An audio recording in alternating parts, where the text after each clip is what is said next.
them before they die, kind of. Correct. Well, you don't need that much tape. Yeah.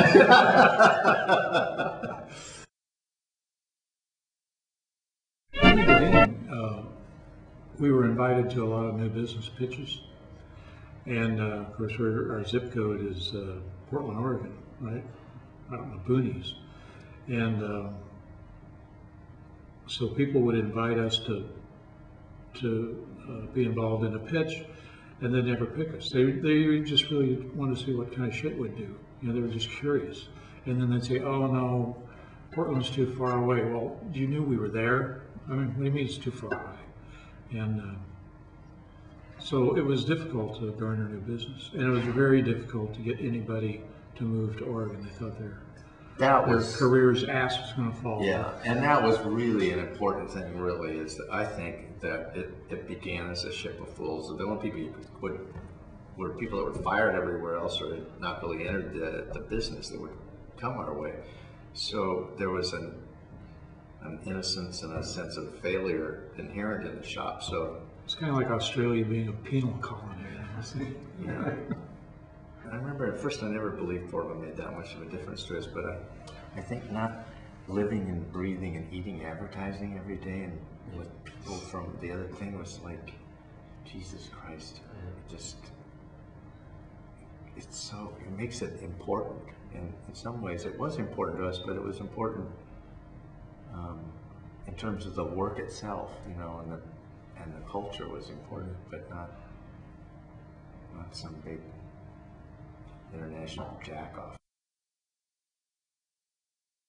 I remember telling someone, I think it was John, I said, you know, look, you're not going to be any good to anybody here until you've made 3 big mistakes. So why don't you get on with it, get them over with, and we'll start having some fun here. Yeah.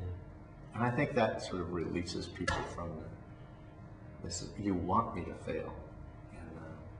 I think that's sort of been there for a very long time. Fail harder, so it's an interesting way of putting it. Well, just don't be afraid, you know. Yeah. But it's okay. Don't worry about it. You can get back up and try better, try harder. You know? Yeah. I think our biggest fear was of being ordinary, you know, of being invisible, and the Honda Spot and Revolution for Nike and spots like that started to brand us as being fearless. And Pitka used to call us fearless. Those guys have no fear, you know. And I think we were afraid of being ordinary, because for us being ordinary would be failure. I got fired a couple times in the oil field, but I always quit way before they found me out. I jumped around a lot in the agencies. I was really, well, I left college with, luckily, it wasn't easy in itself. I had to date my French teacher to graduate, but I left there with a wife and a premature baby, and so I ended up getting a job and making more babies and working for Georgia Pacific. So I was kind of a real outcast. It was the 60s, and I think they hired me kind of out of curiosity, and I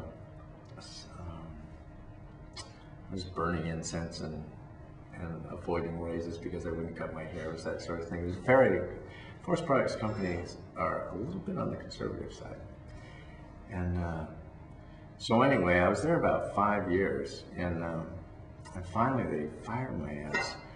And it's funny, even though you can be looking to get out of the job or something, when they actually fire you, the sense of being a floating piece of shit on the ocean is just unbelievable, unbelievable. Plus, my wife, we had now made 2 babies and 1 more on the way. So I had to come home, and I came downstairs.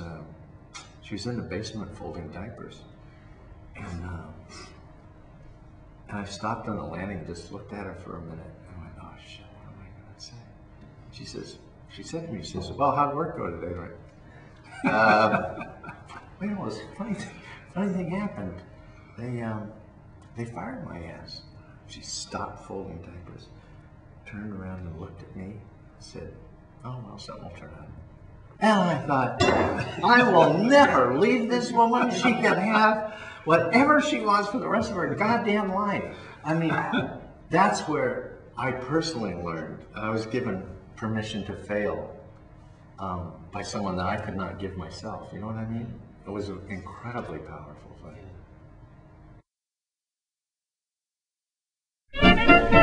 It's not that we didn't have any rules, and we had those phony rules, but just to keep people thinking along the same lines, we had priorities, 3 priorities. And the highest priority was the work. Second highest priority was the client-agency relationship. And the third was yourself. And the feeling being that in the conglomerates at the time and to this day, that the client-agency relationship is probably the supreme thing that everybody works for. What happens then, it seems to us, or that the work starts suffering, which means that the work is not working for the client, and so pretty soon the relationship falls apart anyway, so you kind of do. And in a lot of the boutiques, that's a collection of huge egos that have to be right because they're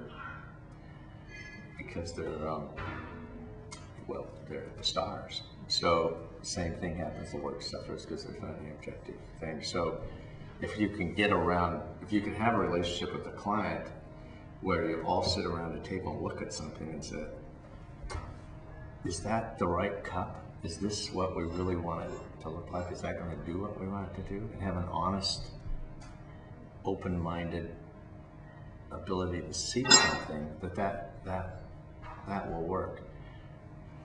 In essence, though, it's kind of backwards, because I think probably what's most important to us is the people. But you almost have to put the individuals last in order for them to forget themselves. It's like your ego comes last.